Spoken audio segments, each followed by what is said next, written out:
नमस्कार, मैं अवनीश त्रिपाठी। विश्व के छठवें सबसे बड़े चुनाव आने वाले हैं। उत्तर प्रदेश अपने आप में एक बहुत बड़ा देश है, लगभग लगभग अगर बाकी देशों से तुलना करें। आबादी बहुत बड़ी है। भारत का भी सबसे बड़ा राज्य है आबादी के मामले में, यहीं से दिल्ली का भी रास्ता आता है। चुनाव आने वाले हैं, लेकिन हलचल शुरू हो चुकी है और हलचल लगातार अलग अलग मुद्दों पर हो रही है। पब्लिक ये भी कहती है कि काम की बातें नहीं होती, जबकि दोनों पार्टियां, तीनों पार्टियां या जो भी दल हैं अपने काम भी गिनाते हैं। तो वही हम लोग आज डिस्कस करेंगे कि जो ये वाला चुनाव होगा ये विकास पे ही होगा, मुद्दों पे होगा, या फिर ऐसे ही वही समीकरण बनते हैं। कहीं अखिलेश जी ने भी कहा, जो एक ब्राह्मणों वाला समीकरण निकाला, पीडी अपना चल ही रहा है। दूसरी तरफ भाजपा वाले हैं, वो परिवार का आरोप लगाने लगते हैं या पुरानी सरकारों ने कुछ नहीं किया। तो आज हमारे साथ हैं भाजपा से मुकेश यादव जी, सपा से मयंक बिधौलिया जी और कांग्रेस से पल्लव दुबे जी। तीनों लोग हैं, तीनों बढ़िया फायर ब्रांड नेता आज हमने बुलाए हैं, क्योंकि टॉपिक भी वही है, चुनाव आने वाले हैं। तो पक्ष से शुरुआत करते हैं। मुकेश जी, ये काम की बातें कम होती हैं और लगातार बातें वही हो रही कि दूसरों पे आरोप लगा दो, है ना? और या फिर कोई और मुद्दा उठाया, वो मुद्दा चला दो। ये सब कब तक चलेगा? इस बार के चुनाव किस पे होंगे? भारतीय जनता पार्टी हमेशा से काम पर ही चुनाव लड़ती है।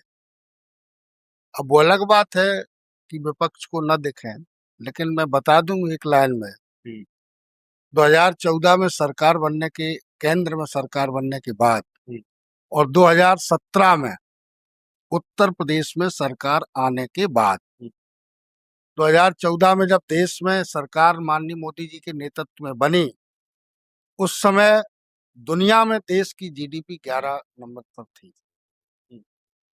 आज जब हम देखते हैं तो फोर्थ पर तो हम हैं ही, तीसरे नंबर पर आने के बहुत नजदीक हैं। काम अगर नहीं था तो ये चेंज कैसे हुआ?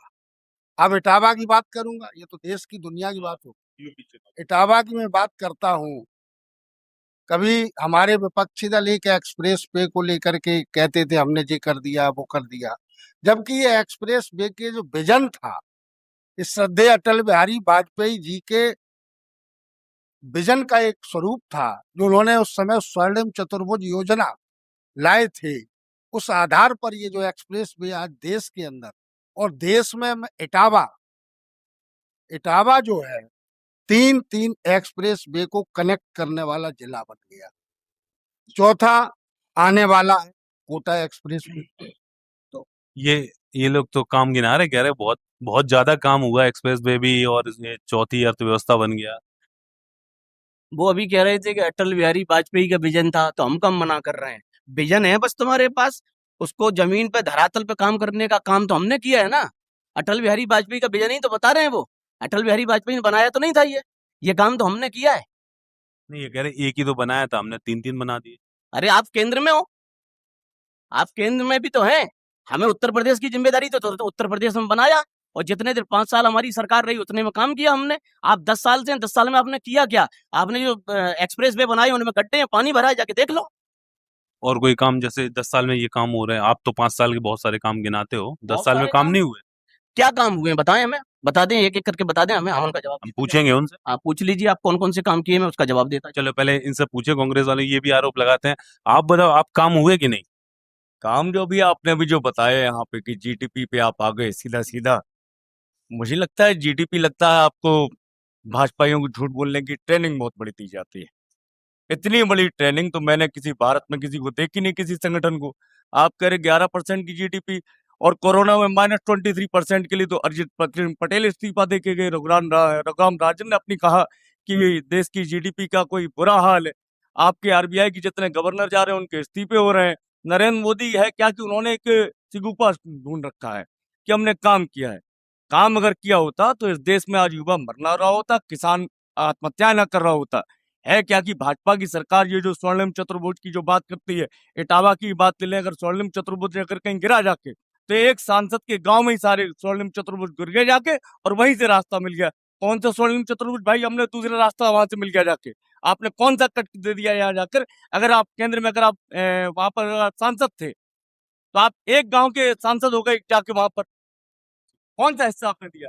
ये जो बात कह रहे हैं, देखो जीडीपी वगैरह या कोई भी आंकड़े आप गिनाओ, आदमी आंकड़े नहीं देखता। आदमी ये देखता कि पहले अगर 10,000 में खर्च, घर का खर्च चलता था, तो अब 12-15,000 चल रहे हैं। ये पेट्रोल के दाम बढ़ गए, वो परसेंटेज की बात नहीं करता।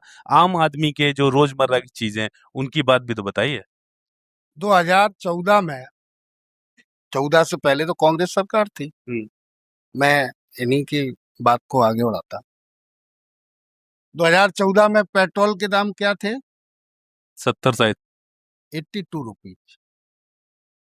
और गैस थी 900 रुपए से लेकर के 1100 तक, 11 से लेकर 14 तक फ्लैक्चुएलिटी चली। अब आप देखिए, हम 82 से 100, 1 या 2, अभी इस समय 1 या 2, 3, यही तो है। हाँ। गैस वही 950। 14 से 26, 12 साल में हम 14 के रेट, 10 के रेट, 9, 10, 11, 12, ये जो इनका टेन्योर था मनमोहन सिंह जी का, उस टेन्योर पर अगर आज हम देश के लोगों को उसके, और कब, जब 4.25 करोड़ से ज्यादा उज्ज्वला कनेक्शन हमने देश के लोगों को, गरीबों को देने का काम किया। महंगाई कम हुई है कि ज्यादा? महंगाई, अब 14 में हम जो थे, तब गेहूं था 1800 रुपए, आज गेहूं भी 2600, 2700, तो सरकारी रेट 2800 रुपए है। क्यों? ये तो कह रहे महंगाई जो नॉर्मल तरीके से बढ़ती है वो ही बढ़ रही है। ऐसा है, महंगाई ये तो आपको भी पता है कितनी बढ़ गई है। और रही बात पेट्रोल की और डीजल की, तो ये तो इनका समय समय पे काम रहता है। जैसे ही चुनाव आने को होता है, सो ही 5-7 रुपए गिरा देते हैं। जैसे ही चुनाव खत्म हो जाता है, सो ही 7 रुपए बढ़ जाता है। अभी आपके सामने हुआ। तो ये तो राजनीतिक बात बता रहे हैं। जो जमीन की बात है, तो महंगाई चरम पर है। दूध 80 रुपया लीटर है। 2014 में पूछ लो कितने रुपए लीटर था। गैस थोड़ी बढ़ जाएगा। बता रहे कि 900 रुपए, 900 की सब्सिडी वगैरह क्या था गैस? 2014 में लगभग 750 रुपए का सिलेंडर था लगभग। और पेट्रोल जो आप बता रहे हैं वो उस रेट पर थी। और अभी क्या हालत थी ये आपको पता है, और आगामी क्या हो जाएगी ये भी आपके सामने आ जाएगा। और फिर केवल गैस से काम नहीं चल जाता, ईंधन से सब काम नहीं जाता। ईंधन हमें अगर मिल जाए तो उसमें पकाने के लिए हमें रोटी चाहिए, हमें सब्जी चाहिए, हमें दूध चाहिए, वो कहाँ से ले आए हम? अब गैस जला के बैठ जाएंगे बत्ती? अभी ये बताओ, ये पेट्रोल की बात कर रहे थे, इथेनॉल वाला मुद्दा तो बहुत उठाया था आपने भी। मैं दूसरे पहले से इनके जवाब को, इन्होंने कहा उसका जवाब देता हूँ। $148 प्रति बैरल उस समय पेट्रोल का रेट था, जब केंद्र में मनमोहन सिंह जी की सरकार थी। इनके सरकार जब आई तो $36 प्रति बैरल के हिसाब से पेट्रोल आया। 36 और 148 में करीब 4 गुने का अंतर होता है। तो पेट्रोल का दाम इतना नीचे आना चाहिए था कि आदमी को 25 और 30 रुपए पेट्रोल, और ये वादा करके आए थे कि हम 20 रुपए किलो लीटर पेट्रोल देंगे, 30 रुपए लीटर पेट्रोल देंगे। उसके बाद जो आपने अब जो पेट्रोल दे रहे हैं, आपने तो गन्ने की दुकानें खाली कर दी। पूरा मिजोरम कैंसर से जूझ रहा है एथेनॉल के मारे। नितिन गडकरी इतना बड़ा भ्रष्टाचारी मंत्री है आपका कि उसके बेटों ने एथेनॉल के जो प्लांट लगाए हैं मिजोरम में, वहां जाकर मिजोरम में नदियों में इतना प्रदूषण फैलाया है कि वहां पे पत्ते पत्ते पर कैंसर घूम रहा है। आपको मालूम है इस चीजों को? आप पूरा राज्य खा गए, आप पूरे देश को खाए जा रहे हैं, और आप कहते हैं पेट्रोल सस्ता। अच्छा, अब थोड़ा सा यूपी चुनाव में आते हैं। ये तो देश की बातें हो गई, यूपी के चुनाव आप किन मुद्दों पे लड़ने वाले हो?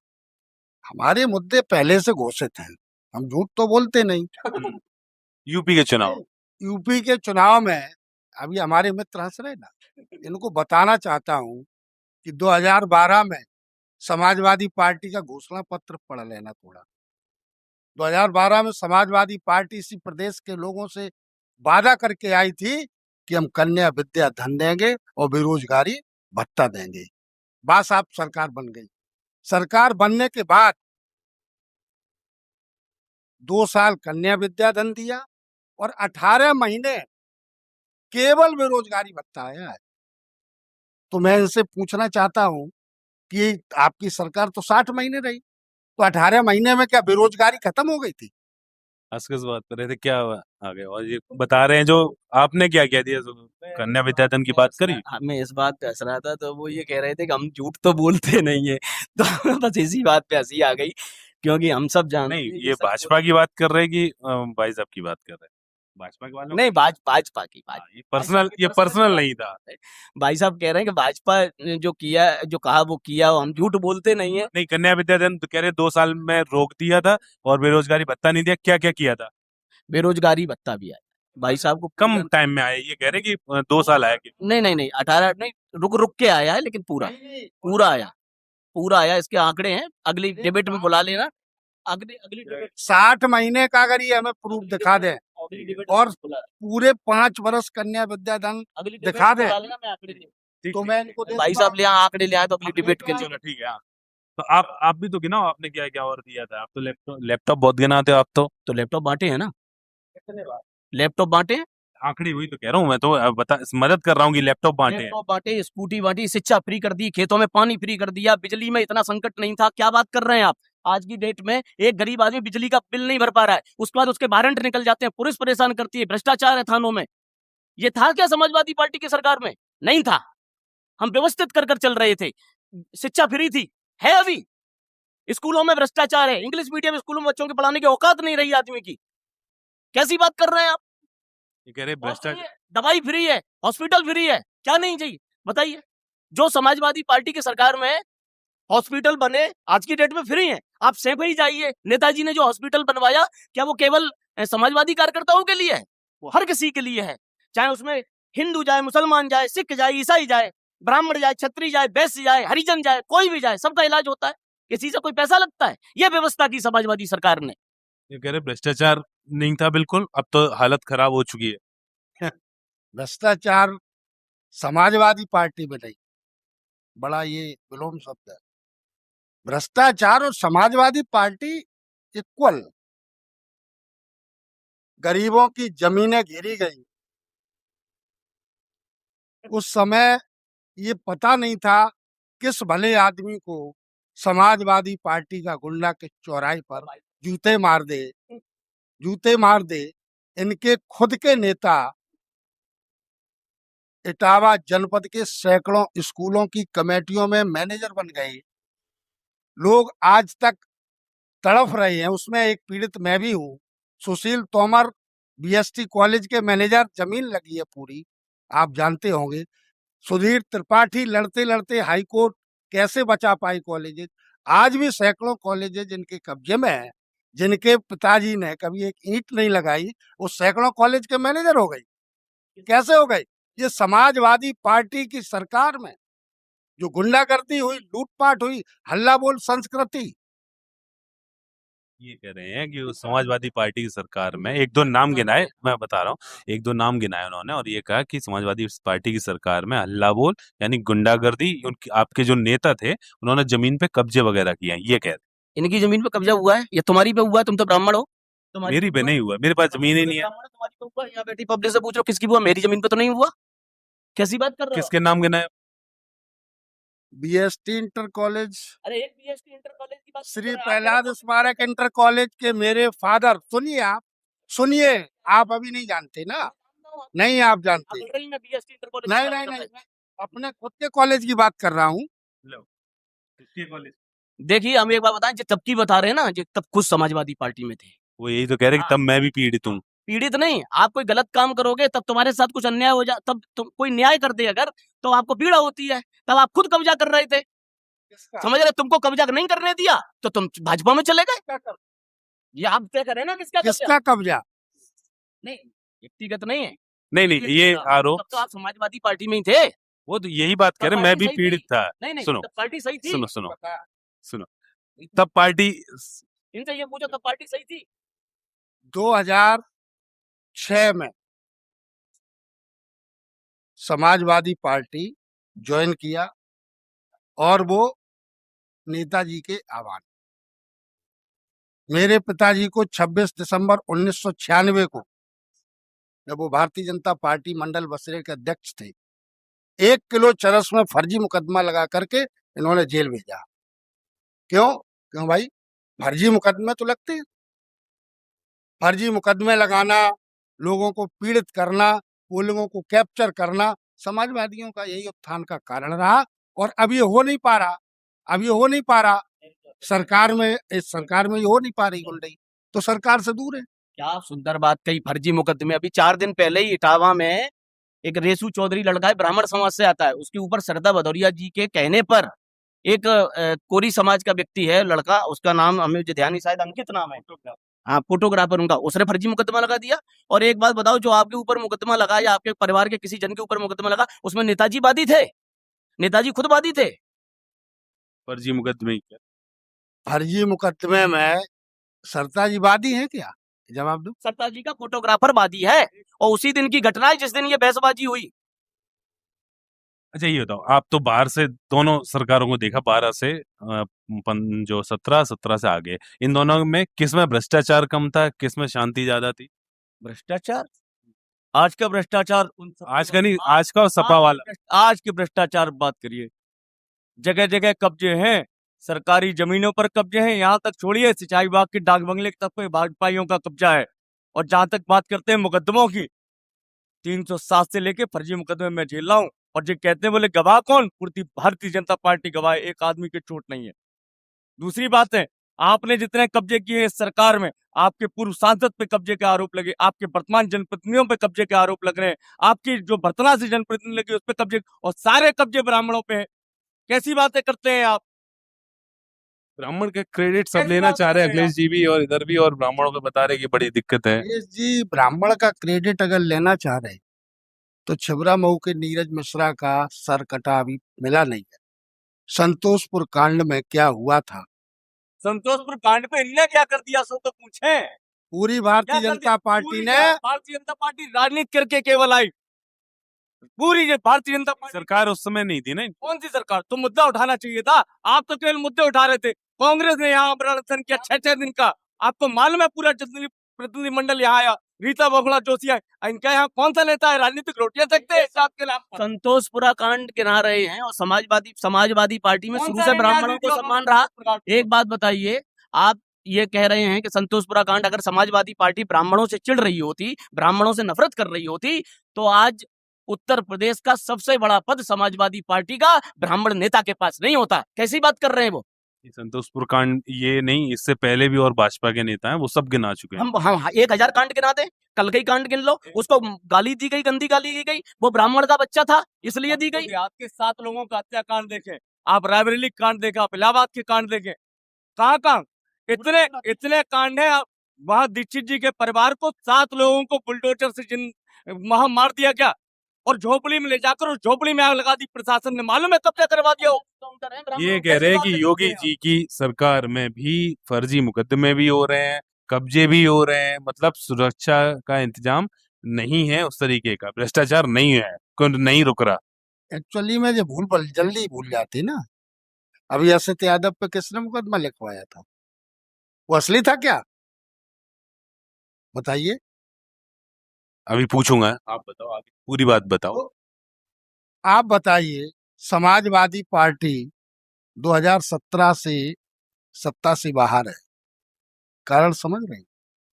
आज इस प्रदेश में जब से योगी आदित्यनाथ जी की सरकार आई है, तब से इस प्रदेश का गरीब, मजदूर, वंचित जितने पैसे पैदा करके ले जाता है अपने घर तक पहुंचता है। बिजली बिल भर देता है। समझ रहे हैं? उस समय कौन सा गुंडा किस चौराहे पर किस भले आदमी को बेइज्जत कर दे, ये तय नहीं था। और सुनो, जसवंत नगर में, अब ये पीडीए की भी बात करते ना, बिल्कुल बिल्कुल, वो तो उनका सबसे बड़ा नारा है ना। हम पीडीए की बात करेंगे इनसे, पीडीए की बात करते हैं, पिछड़ों की बात करते हो, सरकार में रहते हो तब क्या करते हो? अरे पिछड़ों को छोड़िए, आपने यादव कम्युनिटी को भी घोसी और कमरिया में डिवाइड करके घोसियों के सारे लोगों की पॉलिटिकल डेथ कर दी, आर्थिक रूप से समाप्त किया, सामाजिक रूप से समाप्त किया, राजनीतिक रूप से समाप्त किया। 4 जिलों में घोसी विधायक हुआ करते थे। स्वयं मुलायम सिंह को 1969 में चौधरी विशंबर सिंह ने चुनाव हराया। घोसी यादव। छोटे सिंह यादव को समाप्त किया कन्नौज में, कप्तान सिंह यादव को समाप्त किया कन्नौज में, चौधरी नरेंद्र सिंह यादव जो इस समय, उनके पिता राजेंद्र सिंह यादव, सारे नेता ये हुआ करते थे। इनको समाप्त करने का काम किया। आप पीडीए की बात कर रहे हो, पीडीए में तो कई पिछड़ों की करीब 3500 जातियां हैं।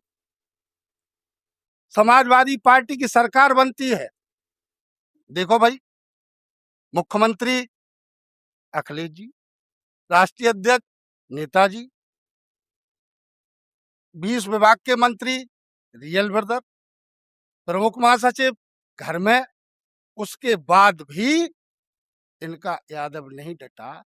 11 मिनिस्टर थे दर्जाधारी, दो हमारे मोहल्ले में भी दो थे, वो खैर ब्राह्मण समाज के थे। उन 11 में से 8 बनाए गए, 8 में 8 लोग कमरिया समाज से ही बनाए गए। क्या भाई? ये तो बहुत ज्यादा आरोप लगा रहे हैं। एक तो जातिवाद का, जातिवाद में भी उपजातिवाद, हाँ घोसी उपजातिवाद। कमरिया, उन्हें जानकारी नहीं है। जसवंत नगर की बात कर रही थी पीडीए, मैं पूछ रहा हूँ जसवंत नगर के ब्लॉक प्रमुख घोसी हैं या कमरिया? अभी मैं इसका जवाब घोसी हैं क्या कमरिया? उन्हें जानकारी नहीं है। जब व्यक्ति ऐसा होता है ना, जब फंसने लगता है, तब वो पहले तो जातिवाद करने की कोशिश करता है, जब उससे नहीं निकल पाता है, बचाव नहीं कर पाता, उपजातिवाद करने लगता है। ना घोसी, ना कमरिया, ना यादव, ना ब्राह्मण, ना क्षत्रिय, ना वैश्य, ना दलित, ना हिंदू, ना मुसलमान, समाजवादी पार्टी सबके लिए एक समान। ये फालतू की बातें हैं। ये घोसी कमरिया में कहाँ ले आए आप? हम तो सबकी बात करने वाले लोग हैं, केवल घोसी कमरिया की बात कहाँ कर रहे हैं आप? हमें एक बात बताओ, हमें एक बात बताओ, आपका राजनीतिक कैरियर क्या है? कोई राजनीतिक महत्वाकांक्षा लेकर पार्टी में आया, वो एक अलग विषय है। मैं एक बात पूछ रहा हूँ, समाजवादी पार्टी ने जो सड़क बनवाई है, उस पर घोसी दौड़ रहे हैं कमरिया? उस पर क्या कहीं पर उन्होंने बैरिकेडिंग लगा रखा है, केवल कमरिया निकलेंगे इसमें से या केवल हिंदू निकलेगा? कैसी व्यर्थ की छोटी छोटी पॉलिटिकल डेथ की बात कर रही है। राजनीति में उन्हें, राजनीति में उन्हें नेताजी ने, सुनो, घोसी कमरिया को मुद्दा लेकर नहीं आया हूं मैं यहाँ पर। मैं तो ये कह रहा हूँ, नेताजी ने सब समाज के लिए, सब जाति का काम किया। एक नेताजी का स्टेटमेंट आता है टीवी पर, मैं उसको देख रहा था, उसमें कह रहे थे अगर किसी की मदद नहीं कर सको तो गांव में किसी गरीब की बेटी की शादी में चुपचाप से मदद कर देना, ताकि उसकी बेइज्जती ना हो पाए, उसका अपमान ना हो पाए कि किसी से कुछ पैसा ले लिया। नेताजी ने ये नहीं कहा किसी यादव की बेटी की मदद कर देना, किसी मुसलमान की बेटी की मदद कर देना। नेताजी ने कहा किसी भी बेटी की मदद कर देना। कैसी बातें कर रहे हो? कौन सा जातिवाद? जातिवाद अभी भी चल रहा है ना, शुरू से लेके अभी तक। जातिवाद इस सत्ता में बहुत जोर पे चल रहा है। नहीं, पहले नहीं चलता था। कौन सा जातिवाद? हमारी मतलब मैं, राजनीति की शुरुआत से ही जातिवाद चल रहा है, अभी बढ़ा है या कम हो गया?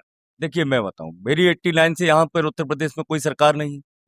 हमने तो 89 के पहले की, भाई हमारी तो इतनी उम्र भी नहीं जो हमने सरकारें देखी, लेकिन हमने सुना है कि कांग्रेस की सरकार में सर्व जाति, सर्व धर्म, सर्व समभाव की बात होती थी। लेकिन यहाँ जैसे इनकी सरकार आती है, एक धर्म एक जाति। आप धर्म और जाति के आधार पर आप लोगों का विखंडन खुद करना चाहते हो, दूसरों पर जातिवाद का आरोप लगाते हैं। आप परिवारवाद खुद करना चाहते हैं, दूसरों पर परिवारवाद के आरोप लगाते हैं। आप बताइए कि नितिन गडकरी का बेटा जिसने गिल्ली डंडा नहीं खेला, वो बीसीसीआई का प्रेसिडेंट है। आप ये बताइए कि राजनाथ सिंह, अमित शाह का बेटा बीसीसीआई का प्रेसिडेंट है। आप हमें ये बताइए कि राजनाथ सिंह का एक बेटा पंकज सिंह गाजियाबाद से, नोएडा से विधायक है, उनका एक बेटा भारतीय जनता पार्टी में संगठन पे आता है। इनके सारे जो वंशवाद की प्रक्रिया है, आप में उनको स्वराज जी को ले लीजिए, उनकी बेटी बांसुरी स्वराज को आप टिकट देते हैं, वहां के लोगों को आप दरकिनार कर देते हैं। इसके अलावा आइए आप उनके जो इनके पीयूष गोयल जी थे, उनके बेटों पे आइए, आप उनको, आप बीसीसीआई में, आप भारतीय जनता पार्टी के पदों में, आप उनको संगठन में, आप उनको मंत्रिमंडल में, आप कहाँ स्थान नहीं देते हैं। दूसरों पर आप परिवारवाद के आरोप लगाते हैं। और सुनिए, परिवारवाद की बात आप यहाँ से कर लीजिए, अपने जिले से। परिवारवाद में यहाँ पर जो ठेके हो रहे हैं, परिवारवाद में यहाँ पर जो लोगों को संगठन जो चला रहे हैं, उनके नाम पर जो पैसा खाया जा रहा है, वो कौन सा परिवारवाद नहीं? हमें ये बता दें आप। आप जो भी आरोप लगा रहे, परिवारवाद, रक्षा सुरक्षा, ठेके, कब्जे, जो भी, वो सब कह रहे हैं कि भाजपा की सरकार में तो बढ़ा है। अब ये तो विपक्ष तो कहेगा ना, लेकिन हम इनको बता दें, ये बताएं कि भारतीय जनता पार्टी का अगला राष्ट्रीय अध्यक्ष कौन होगा। ये भारतीय जनता पार्टी किसी कार्यकर्ता, ये तो जैसे पार्टी का, ये तो पार्टी का परिवारवाद की बात कर रहे हैं। लेकिन मैं रुक जाइए, एक मिनट, जो भी होगा अमित शाह और नरेंद्र मोदी की पॉकेट का आदमी होगा, वो भारतीय जनता पार्टी का राष्ट्रीय अध्यक्ष होगा। आप बता दीजिए। परिवारवाद नहीं है, राहुल और सोनिया की परिक्रमा करने वाला, या वो खुद होंगे, और समाजवादी पार्टी का अगला राष्ट्रीय अध्यक्ष बता दूं? हाँ। अर्जुन होंगे। हैं? अर्जुन अखिलेश जी के बेटे। फाइनल है ना, ये भारतीय जनता पार्टी के राष्ट्रीय अध्यक्ष फाइनल नहीं, मुख्यमंत्री फाइनल नहीं, लास्ट पायदान पर बैठने वाले व्यक्ति मुख्यमंत्री बन गए। आप परिवारवाद की बात करते नहीं तो एक चीज बताओ मुझे, परिवारवाद चलो ठीक है मान लिया, काम मेन चीज होती है। परिवारवाद अगर वो एक मान लिया वो जैसे पार्टी का नियम होता है। हम बात करते हैं 2014 में 6 एम्स थे इस देश के अंदर, आज 23 है। ये हवा में है क्या? हवा में एम्स बन गए ना। आप 70 साल की आजादी के बाद आप काम की बात कर रहे हैं। हमारे शहीदों ने जो कुर्बानियां दी, देश के लिए जो मर मिटे, दुर्भाग्य है कि 80 साल बाद कल इस देश के लाल किले से वंदे मातरम गायन हुआ, उसमें भी दर्द हुआ। इनकी राष्ट्रीय अध्यक्षा जो पहले रही, कांग्रेस के लीडर, 1 मिनट भी वंदे मातरम को बर्दाश्त नहीं कर पाए। सोशल मीडिया पर चल रहा ना, चल रहा है। मुद्दे यही रहेंगे। आपको शायद वंदे मातरम आपको मालूम नहीं है कि उसके ऊपर के जो दो पैरा हैं वो पड़े जाते हैं। वंदे मातरम दरअसल आप दूसरा गाना चाहते हैं। इस देश को आप किसी दूसरी भाषा में आप बांटना चाहते हैं। इस देश को आप कुछ और सिखाना चाहते हैं। चलो ये सब बातें होगी, अब कुछ जरूरी मुद्दे जो डायरेक्ट जनता से जुड़ते हैं, जैसे एक रोजगार का मुद्दा, एक महिलाओं की सुरक्षा का मुद्दा। पहले रोजगार पे बात करते हैं, है ना। आप आरोप लगाते हैं, पहले योगी जी ने भी लगाए कि लिस्ट चलती थी, जुगाड़ चलती थी। आपके में तो भर्ती ही बहुत कम निकल रही ना। 9.5 साल में उत्तर प्रदेश सरकार ने 9 लाख से ऊपर सरकारी विभागों में नियुक्तियां करने का काम किया। 2.5 लाख के समथिंग पुलिस डिपार्टमेंट में ही भर्ती हुई, 1 लाख के समथिंग एजुकेशन में, सचिवालय में, आपके इसमें स्वास्थ्य में, कोई भी क्षेत्र छोड़ा नहीं है। और मैं दावे के साथ कह सकता हूं कि 9 लाख 9.5 लाख की जो भर्तियां हुई हैं, उसमें गरीब, किसान, मजदूर, दलितों के बेटे, मेरे मोहल्ले से खुद 7 बच्चे लगे, जिनके पिता आज सब्जी बेचते हैं या ठेला लगाते हैं। पाली जैसे गांव में 26 लोग सिलेक्ट होते पुलिस में। अभी जो पिछली भर्ती हुई इसी इटावा जनपद में 106 बच्चे लगे पुलिस डिपार्टमेंट में। अभी पिछले हफ्ते एक इंटरव्यू आ रहा, मैंने कल ही देखा, एक बेटी है खुशबू यादव, उसका इंटरव्यू मुख्यमंत्री से जब नियुक्ति पत्र लेकर के आई, तो ये भी जाति को नहीं देखा, धर्म को नहीं देखा, और एक भी आरोप इस बात का नहीं लगा, किसी की हैसियत नहीं है। भारतीय जनता पार्टी का कितना भी बड़ा नेता और मंत्री हो, जो उसके कहने से किसी एक भी व्यक्ति की नौकरी कहीं लग जाए। नहीं तो कह रहे नौकरी खूब बढ़िया लग रही है। वो कह रहे हैं कि उन्होंने देखी खुशबू यादव, कितने बच्चे सिलेक्ट हुए थे, लेकिन तुमने केवल खुशबू यादव ही देखी। कैसी बात कर रहे भाई? तुम किसी ब्राह्मण का नाम ले लेते, तुम किसी अन्य बिरादरी के, तब पिछड़ों में ही लेना था और किसी पिछड़े का ले लेते। जातिवाद तो यहीं से शुरू कर रहे हैं। उनको यादव ही दिखाई दी खुशबू यादव। कितनी गलत बात। क्यों ब्राह्मण का नाम ले लेते ना, ब्राह्मण का नाम ले लेते, किसी मुसलमान का ले लेते, उसमें भी यादव देख रहे हैं। इसके पीछे कह रहे रीजन है, सुनो रीजन सुनो। ये जो बरगलाते ना यादवों को कि भारतीय जनता पार्टी में तुम्हारी नौकरियां लगती नहीं है, इसलिए 106 जो कैंडिडेट्स भर्ती हुए हैं, उसमें से 83 ओनली यादव कैंडिडेट पुलिस में भर्ती हुए। जिले 83 जनपद से, एक गांव से, पाली से 26। आप कहते यार आप बरगला रहे, यादवों में नौकरी नहीं लगती। अरे यादवों की नौकरी पहले भी लगती थी, सभा में भी, अब लिस्ट पहले ये कह रहे हैं 106 में से 83 यादव हैं। जब 106 में से 83 यादव हैं, तब जब समाजवादी पार्टी की सरकार में अगर थोड़े यादवों की लिस्ट ज्यादा हो जाती तो तुम्हें क्यों मिर्ची लग जाती है? तब बताओ ना। अभी भी लिस्ट यहीं से आ रही क्या? बताओ ना कहां से आ रही फिर लिस्ट? क्या हुआ जब यादव ही लग रहे? यादव का ही पूरा मामला क्यों रोक रखा है? मैं कह रहा हूँ जन सामान्य की बात क्यों नहीं करते आप लोग? यादव क्यों कर रहे हैं? नहीं ये कह रहे कि ब्राह्मण करने तो नहीं बैठा। इनका कहना ये है कि अब जिनकी नौकरी लग रही, ईमानदारी से गरीब बच्चों की भी नौकरी लग रही, पहले ईमानदारी से लग रही, तब भी यादव सिलेक्ट ज्यादा क्यों हो रहे हैं? नहीं, कुछ गरीब बता रहे सब्जी बेचते हैं उनकी भी नौकरी अरे लग रही, गरीब पहले बंदा नहीं नहीं है यार, तुम कौन सा धनवान हो, तुम्हारी लग गई? टाइम हमारी में सपा सरकार थी। यहाँ बैठे ये तुम सब बेरोजगार बैठे हैं। मोदी जी कहते हैं पकोड़े का बिजनेस बहुत अच्छा है, और तल्लो है। अरे हमारे टाइम में सपा सरकार थी, काहे नहीं लगी बताओ? अरे सपा के बाद तो तुम 10 साल से भाजपा देख रहे हो, अब लगवा लेते। अब उम्र निकल गई। उम्र कहीं नहीं निकल गई तुम्हारी, अभी लगवा लो। लो आप बताओ रोजगार तो वाला। पकोड़े लायक भी नहीं हो, पकोड़े भी नहीं तल पाओगे तुम। ये और बड़ी दिक्कत है। चलिए आपने रोजगार की बात करी, आपने पूरा देश का जो ढांचा था उसे तो आप खा गए। विद्यालय आप बंद कर रहे हैं, एक से एक फैक्ट्रियां आप बंद करते चले जा रहे हैं। आप रोजगार की आप बात कर रहे हैं।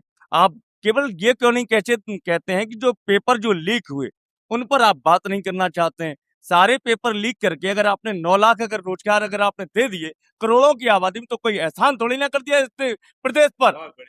आप कौन सा आप एहसान करें करोड़ों की आबादी में? इतने पेपर लीक कराने के बाद इस उत्तर प्रदेश सरकार में खुद पेपर लीक हो गए।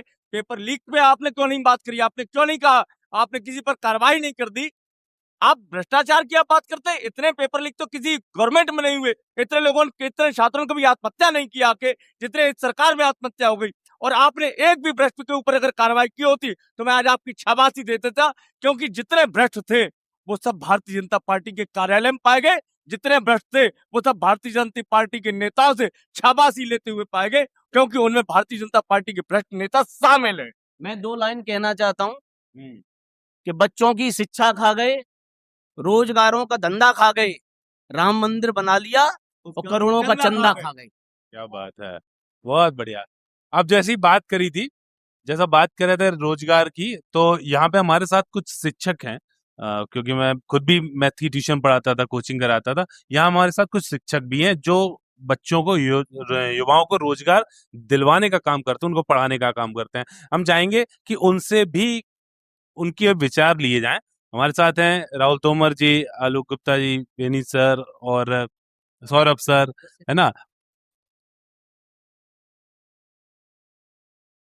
अपनी क्वेश्चन करो, आप क्या पूछना चाह रहे हैं? हाँ, ये बताओ, दोनों सरकारों का वो करो। आप तो बच्चों को पढ़ाते भी रहे कोचिंग में, अब ज्यादा इजी है बच्चों के लिए ईमानदारी से या पहले? नौकरी की अगर बात कर रहे हैं तो रोजगार के क्षेत्र में जो कार्य योगी जी ने किया है, वो जो अखिलेश जी जब रहे यहाँ मुख्यमंत्री, वो काम कभी नहीं हो पाए, क्योंकि मैं उसका पीड़ित खुद हूँ। 2011 में जब आदरणीय मायावती जी ने एक भर्ती निकाली थी 72,825, वो बहुत अच्छी प्रक्रिया थी। उसमें जो मेरिट थी वो आपकी कंपटीशन के आधार पर थी। जैसी अखिलेश जी की सरकार आई उसको रद्द कर दिया और एकेडमिक मेरिट की।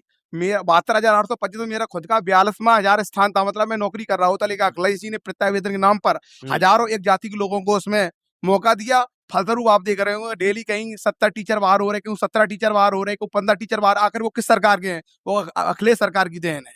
और अच्छा। इसमें अभी आपने देखा होगा योगी जी ने 1,68,000 जो भर्तियां शिक्षक में भर्ती की हैं, उसमें 69,000 एक थी, एक थी 68,500।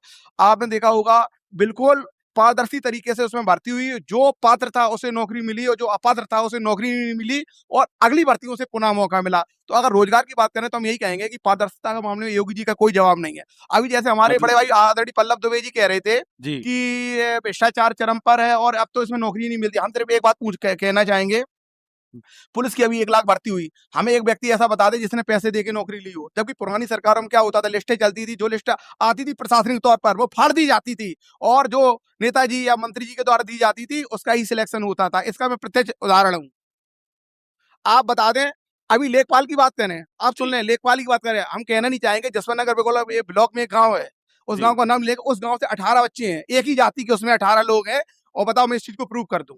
तो अगर पारदर्शिता की बात करें तो योगी जी को भी, हाँ सॉरी, एक पेपर लीक का मामला उठाया था। पहले पेपर लीक होते थे, पेपर हो जाता था, उसकी जांच ही नहीं होती थी, पेपर हो जाता था, कॉपी भी चेक हो जाती थी, रिजल्ट भी आ जाता था। लेकिन जब योगी जी आए तो योगी जी ने देखा पेपर लीक, उन्होंने इस भर्ती को रद्द करो, दोबारा भर्ती की, उसका छात्रों से कोई पैसा नहीं लिया गया, पूरा टीए का ध्यान रखा गया। तो पहले तो पेपर लीक होता ही नहीं था। अच्छा। अब होता है तो लीक होता है तो रद्द आगे, होता है। अब आगे भी जरा बढ़ते हैं। आइए, हमारे साथ में एक पीछे यंग एज का। आपने बोला भर्तियां होती हैं, हाँ। ठीक है, आपने कितनी भर्तियां करा दी हैं? उत्तर प्रदेश की जनसंख्या कितनी है? आप ये बताएं, आपने भर्तियां कितनी विश्व में करा दी हैं? 6वीं है। कितने लोगों को रोजगार दे दिया? आप ये बताएं ना। हाँ, आप बता देना, आपने हाँ। एहसान तो नहीं कर दिया ना। आप बिल्कुल बताएं, भर्तियां तो आपको देनी पड़ेंगी ना। बिल्कुल सही बात है। आबादी के हिसाब सरकारी से स्कूलों की हालत क्या कर रखी है आपने, ये बताइए ना। आपने प्राइवेट स्कूलों को पकड़ के रखा हुआ है, जी गवर्नमेंट स्कूल आपको नहीं दिखते क्या? आप बोलते हैं कि गवर्नमेंट स्कूल में पढ़ाओ, आपके बच्चे कहाँ पढ़ रहे हैं? बिल्कुल गवर्नमेंट सही स्कूल बात, में बहुत हालत क्या बढ़िया, हो गई है, अच्छी आप बात, बताइए ना। अच्छी बात, अच्छी बात। आगे और भेजिए, हमारे साथ सौरभ सर भी है। अच्छा जी, जो भाजपा का प्रतिनिधित्व कर रहे हैं मुकेश यादव जी, मैं उनसे पूछना चाहता हूँ, 2 महीने से एक शिक्षक भर्ती निकली है, 10,000 नोटिफिकेशन जारी हुआ है 2 महीने पहले, 10,000 शिक्षक भर्ती का, वो अभी तक भर्ती क्यों नहीं निकाली सरकार ने? इस बात का जवाब दें। क्या चुनाव को दिखाने के लिए केवल बिल्कुल बता बिल्कुल। दिया कि 10,000 की वैकेंसी हमने निकाल दी है? अच्छा, रोजगार बस देखो, लोग परेशान भी हैं, तारीफ भी हुई आपकी, है ना, कह रहे कोई एहसान तो नहीं किया ना। एहसान जिन लोगों ने लाया उन्होंने भी नहीं किया। हम्म, ये तो युवाओं का हक है, बिल्कुल उनको देना चाहिए। और रही बात, अभी ये दुबे जी कह रहे थे कांग्रेस के कि पेपर लीक, मनमोहन सिंह की 10 साल की सरकार में 31 बार नीट का पेपर लीक हुआ, किसी पर कोई कार्रवाई नहीं हुई। और हमारी सरकार में लीक हुआ, उसके बाद 47 लोगों को टर्मिनेट किया गया, और तो और शिक्षा मंत्री का इस्तीफा भी। इसी बात तो बड़ी मुश्किल में दिया। अच्छा और दूसरी बात, हाँ, भविष्य में भविष्य में भविष्य में पेपर लीक ना हो, इसके लिए सदन में बिल भी पारित कराया गया। ये हम अकाउंटेबिलिटी लेने की जिम्मेदारी भी मेरी। हाँ, क्या कह रहे थे? शिक्षा मंत्री का इस्तीफा तब हुआ जब युवाओं के हाथ पैर टूट गए दिल्ली में। तुमने ऐसे नहीं करवा दिया शिक्षा मंत्री, बहुत मुश्किल में हुआ, हमने करवा दिया शिक्षा मंत्री का इस्तीफा। लेकिन एक बात, करवा लिया। और वो कह रहे थे कि भाई हमारे सवाल कर रहे हैं। हाँ, ये कह रहे थे पारदर्शिता की नहीं, बात में उठा पारदर्शिता की, जितने भी सिपाही भर्ती हुए उनसे पूछ लो, जो सिपाही भर्ती हो गया वो बता देगा कि हमने पैसे दिए। कैसी बात कर रहे हैं? जो भर्ती नहीं हुए वो बताएंगे कि हमसे पैसे मांगे गए और हम इकट्ठे नहीं कर पाए। ये कह रहे एक गांव के बता रहे ना कि 16 लोग, कितने लोग। अभी आपने कहा बोले शिक्षा मंत्री इस्तीफा दे गया। शिक्षा मंत्री इस्तीफा दे गया तो वो भागा है, और इस देश की संसद से प्रधानमंत्री और गृह मंत्री 20 दिन के सत्र में एक दिन बोल नहीं पाए। जब ये पूछा गया कि ये तो बता दो कि वो गोली चलाने का आदेश किसने दिया था, किसने के आदेश पे गोलियां लगी, किसके आदेश पे AK-47 गोलियां बिहार में छात्रों के सीने में समा गई, किसके आदेश पे वो छर्रे जिसकी बाहर राहुल गांधी ने दिखाई, जो अस्पतालों की रिपोर्ट आई उन्होंने कहा कि छर्रे बरामद हुए हैं। एक बार तो भूल जाते, लेकिन ये निर्लज्ज सरकार इतनी भ्रष्टाचार में और इतनी तानाशाही में डूबी हुई है कि इसे ये नहीं दिखता है कि शिक्षा मंत्री के इस्तीफा तो हमने ले लिया, तुमने दिया क्या है? ये बेशर्म सरकार इस्तीफा लेने वाली है, हमने लिया है, ये देने वाली नहीं थी। बताओ। छीना है। ये संविधान की बात और कार्रवाई की बात वो लोग कर रहे हैं। रात में नेता सोए थे, बात समझे? और हाँ, सुबह इमरजेंसी उठे, की। सुबह उठे तो जेल में थे, वो हमें बताएंगे?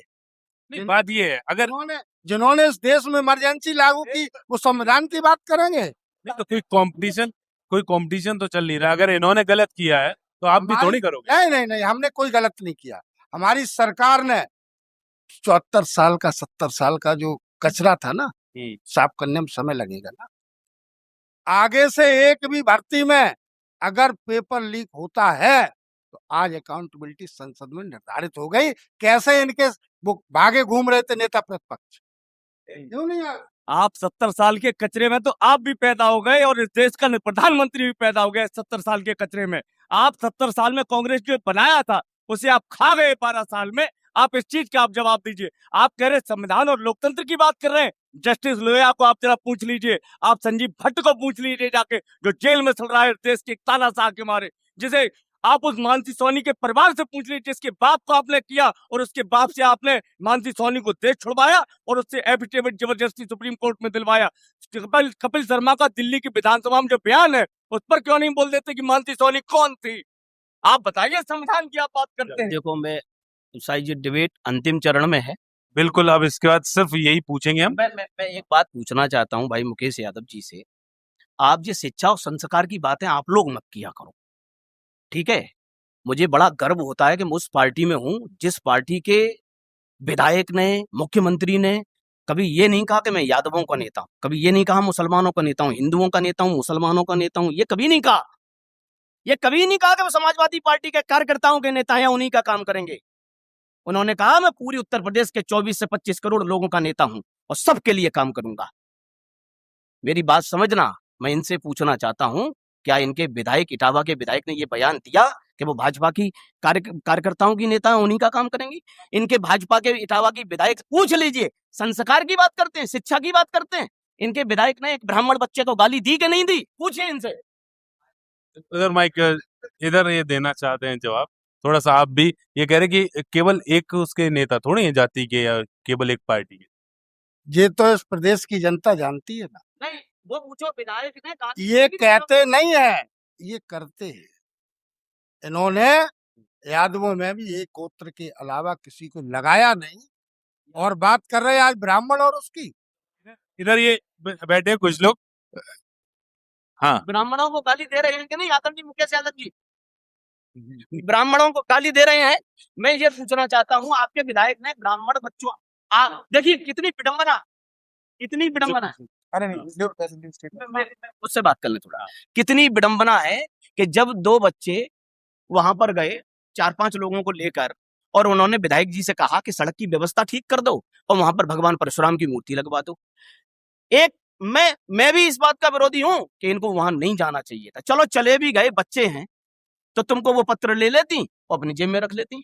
ठीक है, हम देखेंगे, तुम्हें नहीं करना था तो नहीं करती। आपसे वो बच्चे ताई जी कह रहे थे और आप बच्चों से कह रही थी कि पढ़ाई लिखाई पे ध्यान दो। विधायक जी, पढ़ने लिखने की जरूरत तुमको है, तो तुम सच समाज में बैठने लायक नहीं हो, गालियां देकर बात करने वाली हो। आपको पढ़ने लिखने की जरूरत है, उन बच्चों को पढ़ने लिखने की जरूरत नहीं है जो आपको ताई जी कहकर सम्मान से संबोधित कर रहे थे।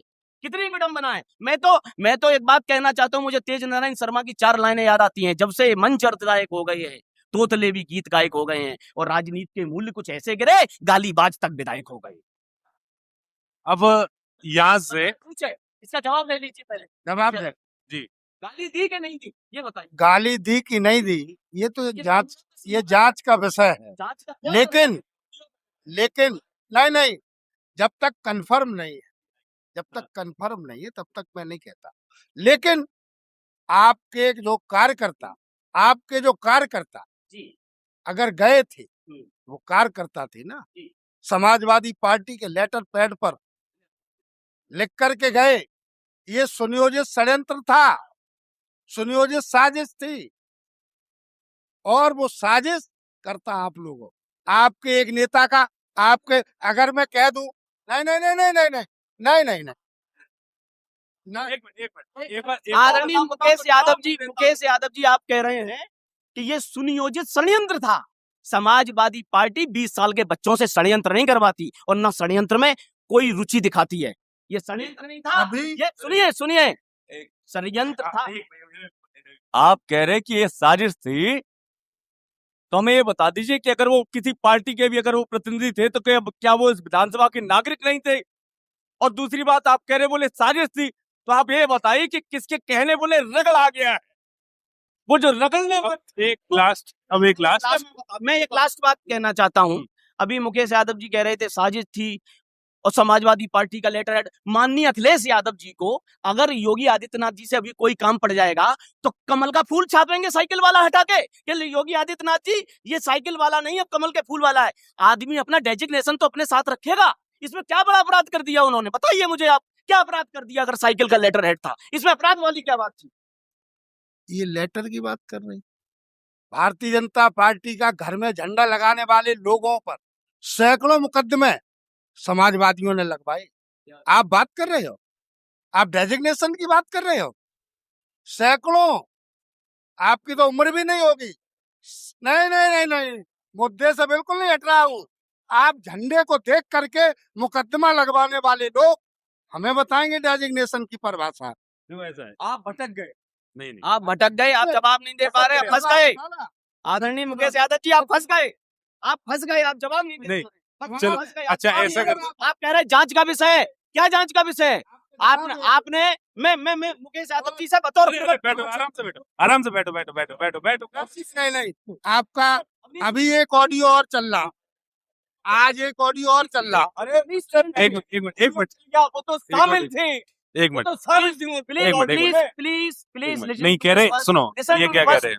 मैं मुकेश यादव जी से बस इतना पूछना चाहता हूं, आपने कहा ये जांच का विषय है, बतौर भारतीय जनता पार्टी के प्रवक्ता के रूप में आप बता दीजिए इस ऑडियो की कौन जांच कर रहा है अभी, बताओ। वो आप ये सरकार कह में रहे हैं, बताओ किसने सुनो, कौन जांच कर रहा है अभी? वो ये कह रहे हैं कि आपका भी चल गया ऑडियो, आपके नेता का भी। कौन सा ऑडियो चल गया?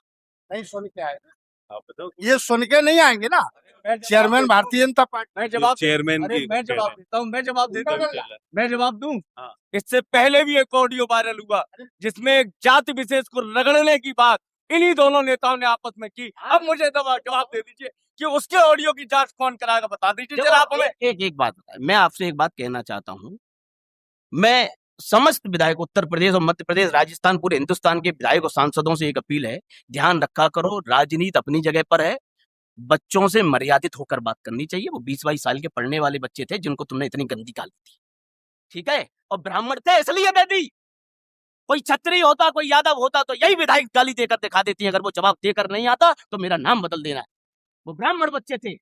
ब्राह्मण ज्यादा परेशान है ब्राह्मण इस सरकार में। मैंने क्या कहा, जगह जगह कब्जे ब्राह्मणों पे हैं, जगह जगह मुकदमे ब्राह्मणों पे हैं, और इनके ही सत्ताधारी लोग कब्जा करने में पूरी तरीके से आतुर है। अगर ज्यादा ना मानिए तो दिनेश यहाँ पर शुक्ला जी बैठे हैं, यहाँ पर फरकाबाद फाटक पर, और वहां बैठे हैं पटसारिया जी आपके मदायंग में।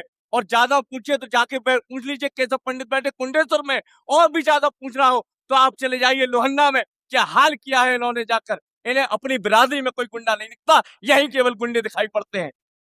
अच्छा ये बताओ, देखो आरोप तो इधर से भी लगातार लग रहे हैं, ठीक है, अब ये बताओ कि इन सबसे पार कैसे पाओगे, और अगले चुनाव में क्या क्या मुद्दे रहेंगे खास आपके प्रदेश में भी और अपने शहर तो में? ऐसा है, हम लोगों के मुद्दे स्पष्ट हैं, न जाति देखनी न धर्म देखना। हमें सबका साथ, सबका विकास और सबका विश्वास अर्जित करके ही आज भारतीय जनता पार्टी देश और दुनिया की सबसे बड़ी पार्टी है, और ये हमारा विजन है। उस विजन को लेकर के हम पब्लिक के बीच जाएंगे। हम जनता को मानते हैं। आज जनता इनको 27 बार क्यों की है, ये जवाब दे दें। क्या जवाब दें? जो सरकार बलात्कार के आप बताइए, मुख्यमंत्री उत्तर प्रदेश सैफई में रंगारंग नाइट देख रहे थे। मुजफ्फरनगर में सैकड़ों परिवार तबाह हो गए, बर्बाद हो गए, दंगा हुए। योगी जी के नेतृत्व में 10 साल में 9.5 साल हो गए, प्रदेश के अंदर एक भी दंगा नहीं हुआ, एक भी दंगा नहीं हुआ, एक भी और दंगा नहीं हुआ कह रहे हैं। जिसने भी दंगा किया अगले दिन बुलडोजर चल गया। वहां तो बड़ा अजीब हाल था। कह रहे पिटने जो वाला गुन- पिटने वाला थाने में जब तक पहुंचता था, मैं तो हर स्पीच में कहता हूँ, हमने झेला है। पीटने वाला थाने में थानेदार के साथ चाय पी रहा होता था। ये न्याय व्यवस्था थी समाजवादी पार्टी की। ये तो सपा में ही थे, तुम्हें तो बताया सपा में थे, बता रहे यही वो करते थे। सुनो, नहीं नहीं मेरी बात सुनो, मुकेश यादव कह रहे हैं कि एक भी दंगा नहीं हुआ। अरे दंगा कराने वालों की तो सरकार बन गई, वो तो खुदा बन गई, अब दंगा क्यों होगा? दंगा कौन तो सा अभी दंगा? लोग कराते थे ना। ऑफिशियल जो उसमें आते वो दंगे तो नहीं हुए। नहीं, दंगा कराने वाले तो यही थे, ऑफिशियल अनऑफिशियल सारे दंगा आज भी कर भड़काते रहते। अरे अच्छा एक बात बताओ, ये और ये कह रहे जब सपा में थे तो ये होता था कि मुकदमे लिखे नहीं जाते थे। हाँ, आज लिखे जा रहे हैं ब्राह्मणों पर। हम तो कह रहे हैं, सपा वाले वो कह रहे हैं कि सपा में मुकदमे लिखे नहीं जाते थे। सपा वाले कोशिश करते थे राजीनामा हो, प्रेम भाव बना रहे, भेदभाव बना रहा हो आपस में, कोर्ट कचहरी के चक्कर गरीब आदमी ना कह रहे लगाए। शांति है, उन दंगा नहीं मामलों हुआ। में ही करते थे केवल। आप तो गरीबों पर, पिछड़ों पर, दलितों पर, अल्पसंख्यकों पर आपने क्या करा? एक ब्राह्मण को भी फांस दिया, एक दलित को भी फांस दिया, दोनों में आपसी दुश्मनी करा दी। इससे ज्यादा क्या होगा? इससे ज्यादा कह रहे शांति है बिल्कुल, बिल्कुल यूपी में दंगा नहीं हो रहा, कुछ भी नहीं हो रहा। जबरदस्त शांति है। आप ये बताइए लखनऊ और कानपुर के दंगे क्या थे? आप ये बताइए उसके बाद जो जो आपने एनकाउंटर कराए, आपने जाति और धर्म देखकर आपने एनकाउंटर कराए, वो दंगे क्या थे? आप दंगों की बात करते हैं। आपकी सरकार में, आपने सरकार के दबाव में लोगों की पीठ पर गोलियां मारी हैं। आपकी सरकार ने उन लोगों को आपने दबाया है। और जो बुलडोजर की आप बात करते हैं, वो सरकार के विरोध का केवल बुलडोजर चला। किसी भी सरकार की या सरकार से संलिप्त व्यक्ति पर आज दिन तक आप बुलडोजर चलाने की क्षमता नहीं कर पाए। आप बात करते हैं, आप अगर बुलडोजर चलाने की बात कर रहे होते तो जरा उन्नाव में उस रेप पीड़िता के घर पे जो सेनर था विधायक आपका, उसके घर पे आप चलाकर दिखा देते। आप अगर सुनिए मेरी बात, आप अगर बुलडोजर चलाने की बात करते हैं, वो साक्षी महाराज जो आपका सांसद है, जिस पे आरोप लगे, उस पर आप चला देते। आप बुलडोजर की बात करते हैं जिसे चलना खाया राम मंदिर का, वो मंदिर में बैठकर आरोप लगा रहा है कि मैंने बड़े बड़ों के चड्डियां उतर जाएंगी, उन पर आप बुलडोजर चला देते तो मैं मान जाता। ये भ्रष्टाचारी, हमें सिखाएंगे बुलडोजर क्या होता है। बहुत सारे आरोप लगे, बहुत सारी चीजें लगी, आरोप प्रत्यारोप लगते रहते हैं। अब सुनो, ऐसा है कि विपक्ष का कहना है कि सब कुछ खराब है इस समय। ये कह रहे हैं कि झूठे आरोप लगा रहे हैं, पक्ष वाले कह रहे हैं कि विपक्ष झूठे आरोप लगाता है। एक बार हम चाहते हैं कि हमारे साथ में आज जो दर्शक कह सकते हैं उनको हमारे साथ आए हुए हैं, एक बार आप में से जो भी कुछ जो कहना चाहे सभी लोगों से पूछते चले जाते हैं। आलोक जी, आपसे ही शुरू करते हैं, माइक देना जरा। हम आदरणीय मयंक जी से पूछना चाहते क्वेश्चन, जैसे कि अभी आपने ये कहा जी कि वो बच्चे जो गए उनको विधायिका जी द्वारा जो भी मतलब कहा गया है, हाँ। हम सिर्फ आपसे यही बात पूछना चाहेंगे कि जी। आप किसी के यहाँ प्रायोजित तरीके से जा रहे हैं। हाँ। हम जैसे किसी काम के लिए आपके पास चाहे आप प्रवक्ता हैं समाजवादी पार्टी का, हम आपके पास किसी काम को लेके जाएं, जी। पहली बात तो जाएंगे, अगर हम लेटर पैड लेके जाएंगे तो अपने नेता से कहें, क्योंकि आपका सांसद भी है, आपका विधायक भी सुखपाल सिंह जी और भर्तनामी भी आपकी विधायक हैं, चेयरमैन भी आपकी हैं। जी दूसरी बात रही आपके गांव के विकास की, माननीय विधायक जी ने कम से कम 50-70 लाख रुपए का काम पृथ्वीपुरा गांव में कराया, मेन मुख्य मार्ग को गांव से जोड़ा, गया हूँ, उसके अब अलावा मैं काम संस्थान करता कर रहता ठीक हूँ, कराया। आप किसी का, जैसे हम मयंक जी आपसे के पास किसी काम को लेके जाएंगे, क्या हम आपका वीडियो बनाते हुए जाएंगे? हम एक बताओ, वीडियो बनाने की मनसा क्या? आपका मन ही गलत था, आपका मन गलत था, तभी तो आप वीडियो बना रहे हैं। हम आपके पास किसी काम को लेके जाएंगे, क्या वीडियो बनाएंगे? दूसरी बात, आप खुद अब महामंत्री ये हैं बताओ, किसी उसके। जो इन्होंने कहा है वो सवाल मैं पूछ रहा हूँ हाँ। धीमे धीमे। इनका कहना है कि वीडियो बनाना जरूरी क्यों था, या पहले से वीडियो क्यों बनाया जा रहा था? देखिए, इन्होंने कहा ये सुनियोजित तरीके से किया गया। वीडियो तब बनाया उन लड़कों ने जब वो विधायक जी ने अभद्रता करना शुरू कर दी। ठीक है। नंबर 2, अगर वो बच्चे लेटर हेड लेके चले गए तो गुनाह तो कर नहीं दिया। नंबर 3, अगर गुनाह कर भी दिया तो आप उन बच्चों को एज ए अभिभावक वही मोबाइल छीन थी, उनको आप डांट लगा सकती थी। आप उनको इतनी अभद्र भाषा का प्रयोग करके नहीं भगा सकती। दूसरी चीज, मैं नहीं नहीं भारतीय जनता पार्टी, आपने अरे- केवल ये कह दिया कि ये समाजवादी पार्टी के लोग हैं, इनका काम नहीं करेंगे।